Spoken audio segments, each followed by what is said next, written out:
सहनाववतु सहनो भुनक्तु सह वीर्यं करवावहै तेजस्विनावधीतमस्तु मा विद्विषावहै। ओम शांति शांति शांति। तो साइकोलॉजी हम पढ़ रहे थे, जिसमें से मेमोरी हमने पिछले लेक्चर में कर लिया था। अब उससे थोड़ा सा और एडवांस चीज पे हम पहुंच जाएंगे, जिसको हम बोलते हैं इंटेलिजेंस,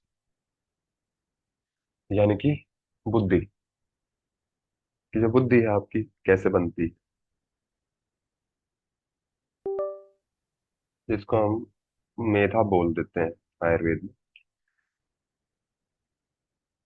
तो क्या है इंटेलिजेंस? तो अलग अलग जो साइकोलॉजिस्ट थे उन्होंने अलग अलग इसमें अपनी थ्योरी दी है, अलग अलग डेफिनेशन दी है। तो सबके बारे में हम पढ़ेंगे इसमें, और क्या आपको याद करना है, क्या नहीं करना है, उस पर मैं स्टार मार्क लगाऊंगा इसमें। तो वही आपको इसमें पढ़ना। तो पहले तो बोरिंग ने, आप ऐसे मान लो कि बहुत ही बोरिंग डेफिनेशन दी है कौन केशव, कि intelligence is what the intelligence test measures. कि बुद्धि वही है जिसको, बुद्धि को जो मापने वाला टेस्ट करते हैं, वो जो मापेगा वही बुद्धि है। ठीक है। तो इसने कुछ भी अलग से इसमें नहीं बोला है। फिर इसके बाद अगले जो साइकोलॉजिस्ट आते हैं वो है जैनसन। इन्होंने क्या बोला कि इंटेलिजेंस जो है वो इलेक्ट्रिसिटी की तरह है, बिजली की तरह है। कि जैसे तार में, आपके घर में बिजली दौड़ती है, तो आप उसको डिफाइन तो कर सकते हो कि बिजली आई है, ये पंखा चल गया, ये बल्ब जल गया, लेकिन उसको देख नहीं सकते। ठीक है। मतलब माप तो सकते हो कि कितने एम्पियर का करंट आया है। ठीक है। कि 5 एम्पियर का है, 10 एम्पियर का है, करंट की जो यूनिट होती है एम्पियर होती है। तो उसको माप सकते हो, लेकिन डिफाइन नहीं कर सकते कि वास्तव में है क्या करंट। दिखा तो कुछ भी नहीं, वायर में से आता हो। तो जेंसन ने ये डेफिनेशन बोली। फिर एक मनोवैज्ञानिक हुए हैं स्टोडर्ड। इन्होंने क्या बोला है, intelligence is the process of understanding those actions whose characteristics are as follows। कि जो बुद्धि है वो एक प्रोसेस है, समझ मुश्किल कोई काम करते हैं। प्रणाम सुभाष। तो क्या क्या विशेषताएं हो जाएंगी? पहला है डिफिकल्टी, कि कोई डिफिकल्ट काम करना है तो उसको अगर समझ ले हम, तो मतलब हमारी बुद्धि तेज है। कॉम्प्लेक्स कोई चीज है, उलझी हुई कोई चीज है, उसको आप समझ लेते हो, तो वो भी बुद्धि है। एब्स्ट्रैक्ट कोई चीज, एब्स्ट्रैक्ट क्या होता है कि मतलब जैसे ये डायग्राम बना हुआ है, इसकी एक फिक्स शेप है कि ब्रेन की तरह आपको थोड़ा थोड़ा दिख रहा है ये। ठीक है। और एब्स्ट्रैक्ट शेप होती है कि जिसकी कोई शेप ही नहीं होती, इस तरह से। ठीक है। जिसकी कोई फिक्स शेप नहीं होती, यानी कि फिक्स शेप नहीं है, तो मतलब वो चीज कॉम्प्लेक्स है। तो उसको भी समझने में बुद्धि का रोल है। इकोनॉमी, यानी कि जो आप अपनी इकोनॉमी को मैनेज करते हो, घर की, परिवार की, देश की। ठीक है। या फिर जो भी खर्च है, कितना खर्च हुआ, कितनी बचत हुई, कितना आया, तो ये सारी चीजें जो आ जाएंगी, ये चीजें आ जाएंगी। एडेप्टिवनेस टू गोल, कि जो भी आपका उद्देश्य था उसके प्रति आप अडेप्ट हो जाएं, उसको अपने अनुकूल बना ले, या फिर खुद उसके अनुकूल बन जाए। तो ये किसके हिसाब से होगा? बुद्धि के हिसाब। क्योंकि मेमोरी का इसमें कोई काम नहीं, मेमोरी तो आपको याद कर देगी कि आपका उद्देश्य ये, लेकिन आप उस चीज में लगे रहे। कि जैसे अभी यूजीसी नेट का एग्जाम की आप तैयारी कर रहे हैं, तो मेमोरी में तो आपने फीड कर लिया कि मैं इस एग्जाम की तैयारी कर रहा हूँ, लेकिन डेली आपको पढ़ने के लिए कौन अनुकूल वातावरण देती है? बुद्धि देती है। आपकी बुद्धि बार बार बोलती है कि आपका लक्ष्य ये है, और आप इसके लिए प्रयास करते रहें।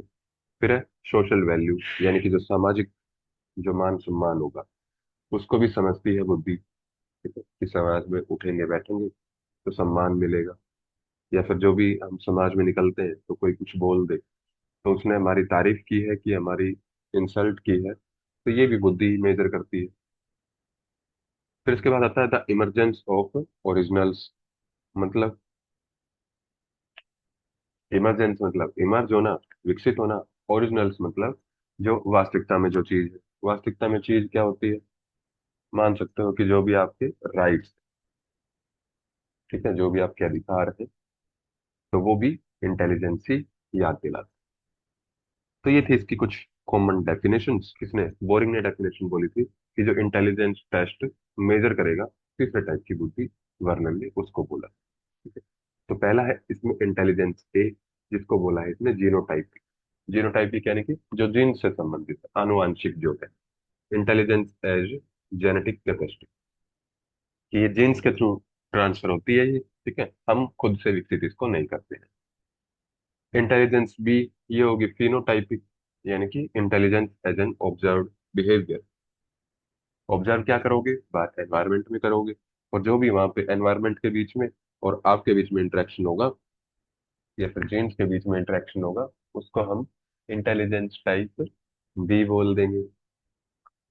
फिर intelligence C, intelligence as a test source, यानी कि जिसको बुद्धि मापने वाला जो यंत्र है वो मापता है, तो वो इंटेलिजेंस सी हो जाएगी।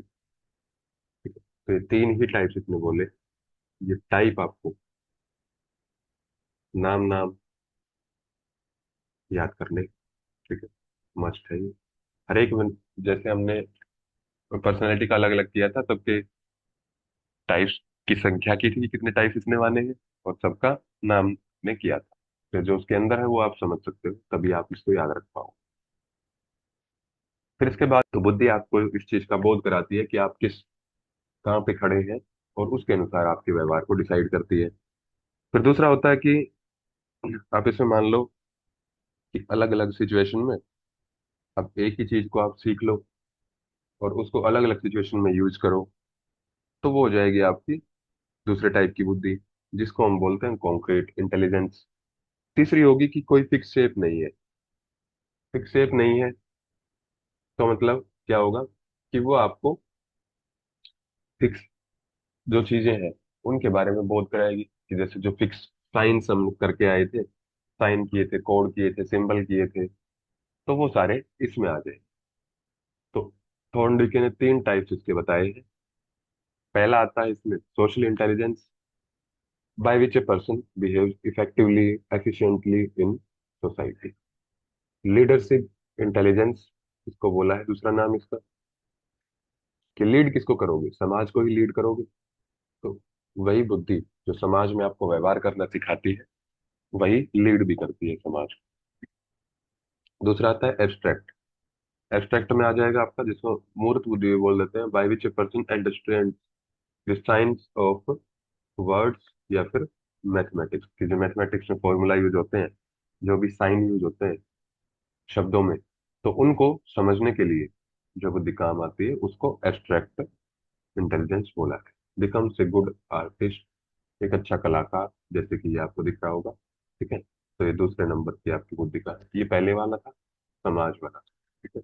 और ये अपना कुछ आगे चिट वगैरह रख के समझ रहे हैं एक दूसरे को, तो ये भी एब्स्ट्रैक्ट का ही है। फिर तीसरा आता है कॉन्क्रीट इसमें। ठीक है। By which a person understands many things and uses them in different situations. तो अलग अलग चीजें इंसान सीखता है, तो उनको अलग अलग जगह पे यूज करता है, तो वो कॉन्क्रीट। ठीक है। तो ये हो गए थॉर्नडिके के संख्या, तीन माने हैं, नाम, सोशल, एब्स्ट्रैक्ट और कॉन्क्रीट, ये माने।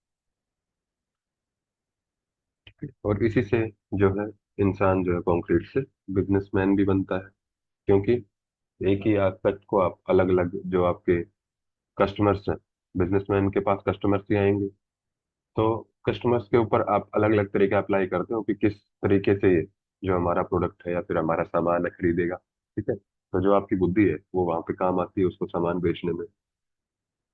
तो जो सेल्समैन होते हैं उनके पास कॉन्क्रीट इंटेलिजेंस ज्यादा होती है, क्योंकि उन्होंने वो डेवलप कर ली है अलग अलग तरीके कि जैसा लोग उनको उनको मिले, उसी टाइप से वो क्या करेंगे, उनके अकॉर्डिंग व्यवहार करेंगे और सामान को बेच देंगे। ठीक है। तो ये था आपका तीन टाइप्स फोनडिके के।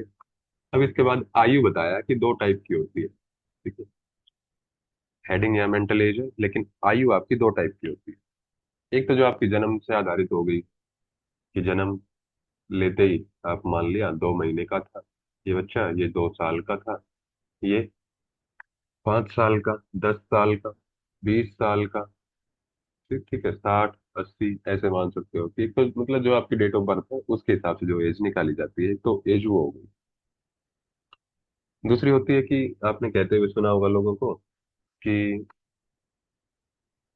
क्या बोलते हैं, वो एक डायलॉग भी है कि उम्र 55 की और मन बचपन का, ऐसा ही कुछ था। ठीक है, कि मतलब वो मन से कितनी उम्र मानता है। कि जैसे इंसान है 60 70 80 साल का लग रहा है, लेकिन जैसे ही मिरर में अपने आप को देखता है तो ये मानता है कि मैं तो अभी जवान हूँ। तो ये मानसिक आयु हुई। तो क्रोनोलॉजिकल एज जिसको बोला है वो है जन्म के आधार, बेस्ड ऑन बर्थ, जो कि निर्धारित होती है, फिक्स होती है। बेस्ड ऑन इंटेलिजेंस, बुद्धि के आधार पर जो होती है वो होती है आपकी मेंटल एज, कि कितनी बुद्धि है। अब हो सकता है छोटे बच्चा कोई हो या फिर कम उम्र का कोई इंसान हो, उसमें बुद्धि ज्यादा हो। और जो जिसने पूरी लाइफ अपनी जी ली है, 60 70 80 साल का हो गया है, उसके पास उतनी बुद्धि ना हो। ये बिल्कुल पॉसिबल है। ठीक है, क्योंकि एक्सपोजर की बात है, समझ की बात है, किस में किस टाइम पे समझ डेवलप हो जाती है। इसमें ऐसा कोई कंपल्सन नहीं है कि बड़ी उम्र में कोई पहुंच गया है तो उसके पास नॉलेज भी ज्यादा होगी। ठीक है, ऐसा नहीं। प्राय ये देखा जाता है कि आजकल तो कि जो छोटे होते हैं, मतलब जो यंग एज में होते हैं, 20 30 साल की उम्र के लोग, उसमें एक्सपीरियंस नो डाउट कि जो बड़े हैं उनमें ज्यादा होगा। लेकिन एक्सपीरियंस कौन सा ज्यादा होगा? जो चीजें उन्होंने ऑब्जर्व की है, जो चीज उनके सामने आई। लेकिन जो चीज उनके सामने ही नहीं आई कभी, तो उसकी बुद्धि डेवलप डेवलप नहीं होगी उनमें। ठीक है, और ना उसका कभी एक्सपीरियंस लिया होगा। तो जितना उन्होंने सीखा है उसके ऊपर सलाह दे सकते हैं वो तो। वेड एंड ट्रेविस, दो मनोवैज्ञानिक थे, इसने मेंटल एज की डेफिनेशन दी है कि mental age age is a measure of mental development, कि मानसिक विकास को ये मापता है। किन टर्म्स में एक्सप्रेस करता है? ये expressed in the terms of average mental ability of a given age. कि मतलब इसने एक, जैसे किसी ने अगर अपना टेस्ट करवाया हो शुगर का या फिर एचबी का, तो उसमें क्राइटेरिया बनाए गए कि फास्टिंग ब्लड शुगर है तो ये 100 से नीचे रहनी चाहिए। जो WHO का है बता रहा हूँ, एक्चुअल में क्या चीजें होती है वो बात की बात है। एक एग्जांपल लेते, और जो पोस्ट प्रेंडियल है यानी कि खाना खाने के बाद की है, तो ये 140 से नीचे होनी चाहिए। ठीक है, एक एग्जांपल मान लो कि ये फिक्स पैटर्न बनाए हो। ठीक है, तो ये तो शुगर का था। ऐसे ही एक पर्टिकुलर एज, उसको हम मेंटल एज बोलते हैं। अब कुछ बच्चे होते हैं जिनका जो ब्रेन है वो सही से डेवलप नहीं हो पाता। तो ये आपने सुना भी होगा कि हो भले 15 साल का गया है लेकिन उसकी बुद्धि जो है 3 साल के बच्चे की। ठीक है, यानी कि उसकी आयु क्या है, क्रोनोलॉजिकल एज जो है उसकी 15 साल, मेंटल एज कितनी है? 3 साल। ठीक है, तो ये इसका मतलब है।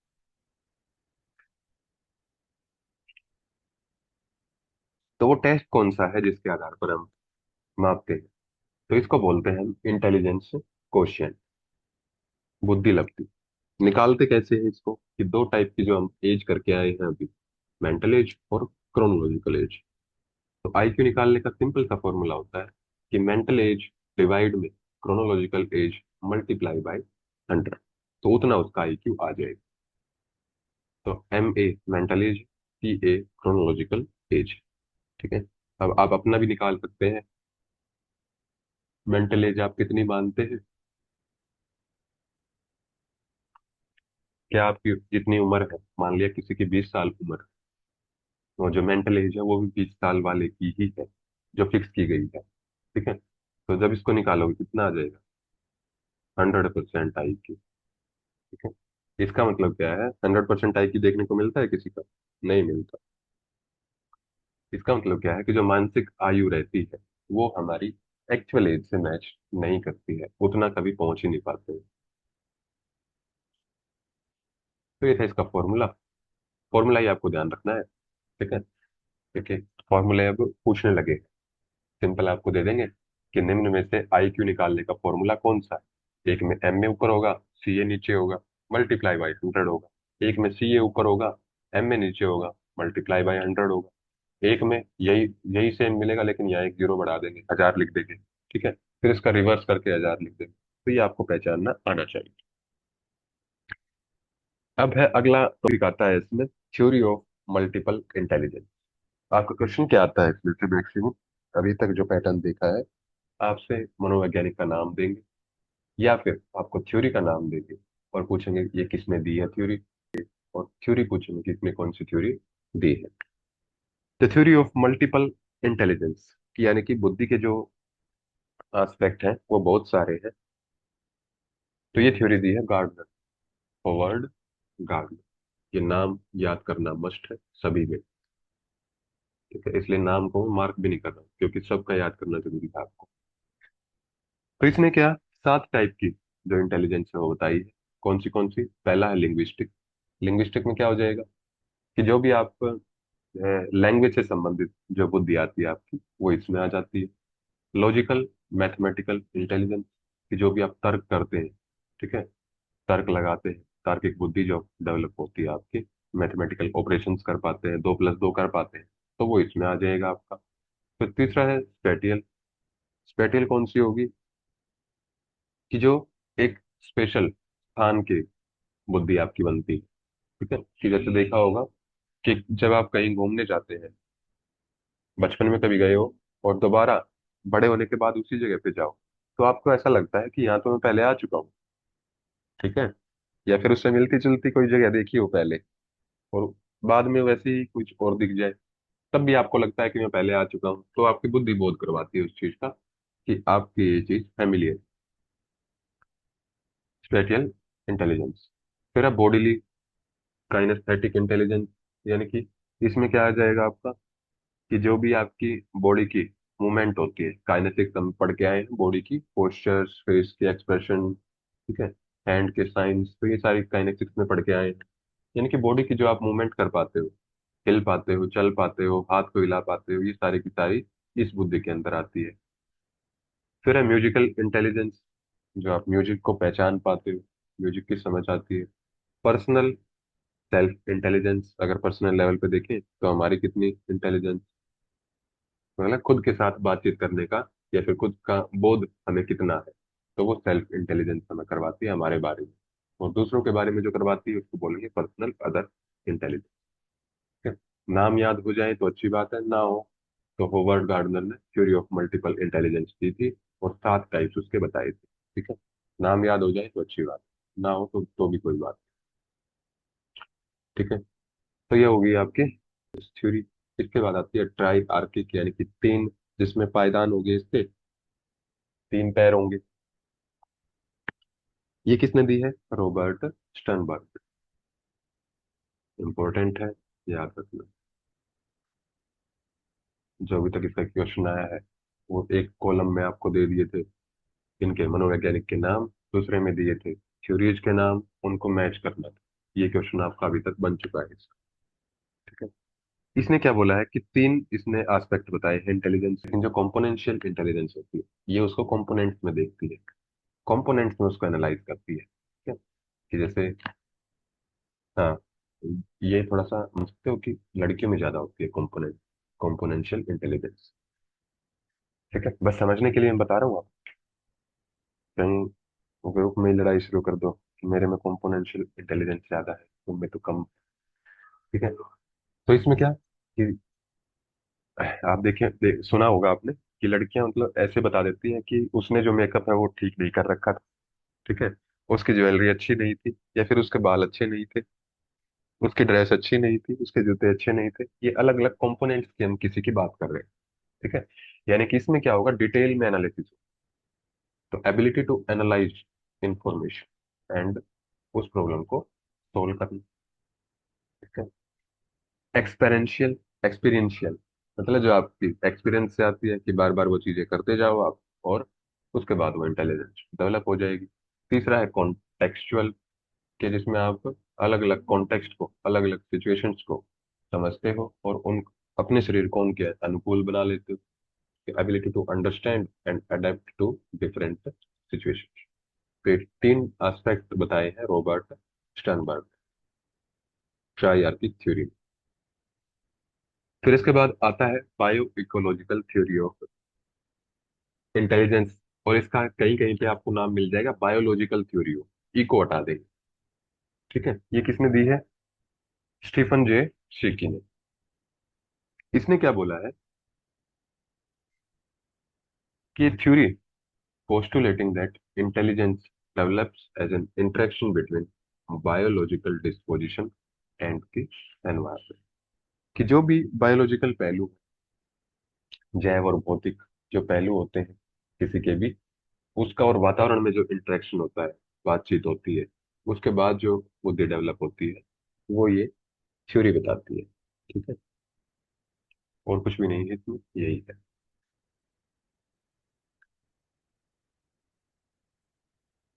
इसके बाद आता है टू फैक्टर थ्योरी। ठीक है, इसके बाद एक यूनिफैक्टर थ्योरी भी होती है, बस उसका नाम आपको करना है, वो लास्ट में स्लाइड में लगा दिया मैंने, तो सारे एक ही टेबल में आपको मिल जाएगी।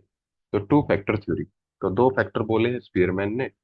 एक बोल दिया कि एक तो सामान्य होता है सभी के लिए। ठीक है, कि जैसे क्लास में आप बैठे हो अभी, तो सबके लिए सामान्य एक पीपीटी चल रही है समझने के लिए, इंटेलिजेंस को डेवलप करने के लिए। एक, जब आप घर में अपने अपने माहौल में कोई सीधी कमर कर करके और चेयर पे और टेबल लगा के पढ़ता है, कोई अपना बेड पे लेट के पढ़ता है, कोई सीधा लेट के पढ़ता है, कोई उल्टा लेट के पढ़ता है। ठीक है, तो वो आपके स्पेशल फैक्टर्स हैं, मतलब हर एक का अलग अलग। तो यही दो फैक्टर्स इसने बोले हैं। एक हो जाएगा जनरल फैक्टर, जिसको जी फैक्टर बोला है। Every person has a general ability to perform any mental task in varying amounts. कि सब क्या है, अपने काम को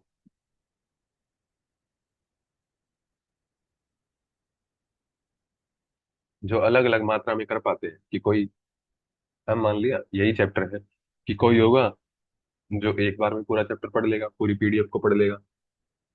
कोई स्टूडेंट ऐसा होगा कि जो दो पार्ट्स में डिवाइड करेगा, कि आधा आज कर लेता हूँ, आधा कल करूंगा, या फिर आधा सुबह कर लेता हूँ, आधा शाम को करूंगा। ठीक है, तो सबकी अपनी जनरल एबिलिटी है कि वो कितने अमाउंट में कोई मानसिक कार्य कर पाते हैं। तो ये जनरल फैक्टर। फिर अगला आता है एस फैक्टर या फिर स्पेशल फैक्टर। इसमें क्या आएगा? Every mental task has its own speciality which require special factors. कि जो भी आप मानसिक कार्य कोई भी करते हैं, ठीक है, तो उसकी एक अपनी स्पेशल एबिलिटी होती है कि कितनी देर तक आप वो काम कर सकते हैं। ठीक है, लेकिन इस स्पेशल फैक्टर को बढ़ाया जा सकता है ट्रेनिंग के माध्यम। ठीक है, कि जनरल फैक्टर एक बीच में कॉमन हो गया। अब आपकी वो क्या कमजोर है, आपको शब्दों का मीनिंग कम का पता है, तो आप प्रैक्टिस करके इसको याद करके बढ़ा सकते हैं। रीडिंग कॉम्प्रिहेंशन, जो आपकी तीसरी यूनिट भी है, अगर वो आपको समझ में नहीं आ रही है या टाइम ज्यादा ले रही है, तो आप ट्रेनिंग करके या फिर उसकी प्रैक्टिस करके उस चीज को इंक्रीज कर सकते हैं, उस फैक्टर को। ठीक है, परमुटेशन कंप्यूटेशन है, अर्थमेटिक रीजनिंग है जो पढ़ रहे हैं अभी मैथ्स में।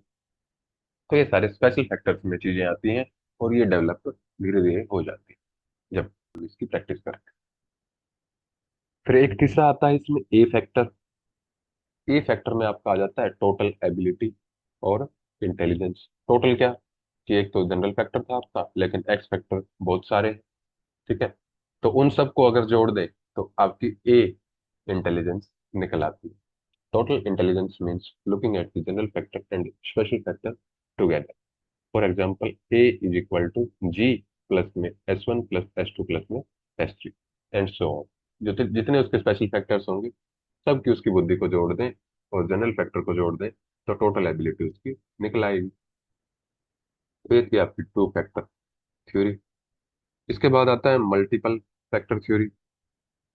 अब ये थ्योरी दी है अगेन मल्टीपल, एक हम पढ़ के आए हैं ऊपर मल्टीपल इंटेलिजेंस। ठीक है, और ये है मल्टीपल फैक्टर, दोनों अलग अलग चीजें। मल्टीपल जो इंटेलिजेंस थी वो दी है होवर्ड गार्डनर ने, और जो मल्टीपल थ्योरी है ये दी है थॉर्नडिके ने। ठीक है, इसने क्या बोला है कि it post that intelligence is not a single general ability. की जो बुद्धि है वो कोई एक या फिर सामान्य कोई क्षमता नहीं है, but rather a collection of distinct, यानी कि अलग अलग इंडिपेंडेंट एबिलिटीज। कि बहुत सारी एबिलिटीज, बहुत सारी क्षमताएं जो अलग अलग स्वतंत्र रूप से भी एग्जिस्ट करती हैं, उनका एक कलेक्शन है, उनका एक समूह। ठीक है, अब बहुत सारी बोल दिया है तो मल्टीपल फैक्टर इसने इसमें मान लिए। ठीक है, तो थॉर्नडिके की ये थ्योरी थी। फिर इसके बाद आती है पास थ्योरी ऑफ इंटेलिजेंस। ठीक है, ये fail fail pass fail pass वाला नहीं है, ये PASS, ये कैपिटल में है। ये इसके फुल फॉर्म के लिए बताया गया है। इसका जो मेन प्रतिपादक थे जिन्होंने इसके ऊपर काम किया था, वो थे लूरिया और जेपी दास। इसी को बोला गया है also known as information processing theory. ठीक है, तो पी का मतलब क्या है इसमें? पी मतलब प्लानिंग, ए मतलब अटेंशन, कि पहले प्लान करो फिर अटेंशन दो, फिर साइमल्टेनियस, उस चीज को उस काल में लेके आओ। ठीक है, कि मान लिया प्लान कर लिया आपने कि 2000 साल पहले की कोई बुक पढ़ोगे, या फिर 2000 साल पहले की कोई रिसर्च करोगे, फिर उसके ऊपर ध्यान दोगे आप कि क्या मैंने इसमें जो लिटरेचर है उसका रिव्यू करना है। ठीक है, फिर उसको आज के समकालिक वो एस्पेक्ट को लेके आओगे, क्योंकि थ्योरेटिकल डाटा तो आप पीछे से कलेक्ट कर लोगे जो भी आपके पास अवेलेबल है, लेकिन आज के टाइम में एप्लीकेशन क्या है उसकी, तो वो एस बताएगा आपको, साइमल्टेनियस। अगला एस बताएगा कि आप सक्सीड हो पाएंगे कि नहीं हो पाएंगे, सक्सेस मिलेगी कि नहीं मिलेगी। तो प्लानिंग, अटेंशन, साइमल्टेनियस और सक्सेस। ठीक है, ये बहुत मस्ट है आपको याद करना। इसमें ऐसे पूछते हैं कि पास में ए का मतलब क्या है, पी का मतलब क्या है, तीसरे एस का मतलब क्या है, और जो फोर्थ नंबर पे जो एस आता है उसका मतलब क्या है, पूछते हैं। ये क्वेश्चन आ चुका है पहले। तो ये था आपका इंटेलिजेंस कंप्लीट। ठीक है, अब जो अगर ये दो टेबल्स पे किसी ने याद कर ली तो मैक्सिमम चांसेस हैं कि उसका जो क्वेश्चन है इंटेलिजेंस का लग जाए। जो यूनिफैक्टर थ्योरी दी थी वो दी है ए बिनेट ने। एक ही कारक माना है बुद्धि का इसने, कि जो भी हम करते जाते हैं उससे बुद्धि बन जाती है हमारी। स्पीयरमैन ने दो फैक्टर थ्योरी मानी है, ये पढ़ के आए। रॉबर्ट स्टर्नबर्ग ने ट्राई थ्योरी मानी है, इसमें तीन फैक्टर्स बताए। फिर थॉर्नडिके ने मल्टीपल फैक्टर्स बोल दिए। हॉवर्ड गार्डनर ने मल्टीपल इंटेलिजेंस बोला।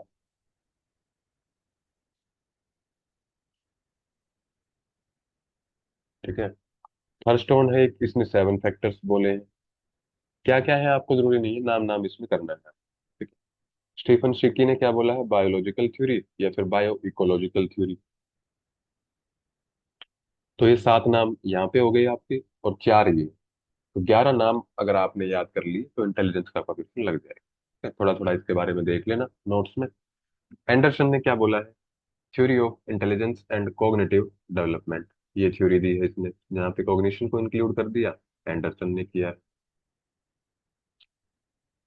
लूरिया और जेपी दास ने पास थ्योरी दी। कैटल ने क्रिस्टल और फ्लूइड इंटेलिजेंस दिया है,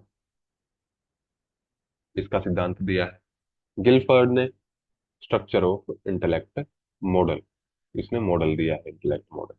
ठीक है, तो ये था आपका इंटेलिजेंस, यहाँ पे कंप्लीट होता है। अगर कोई डाउट है तो पूछ सकते हो।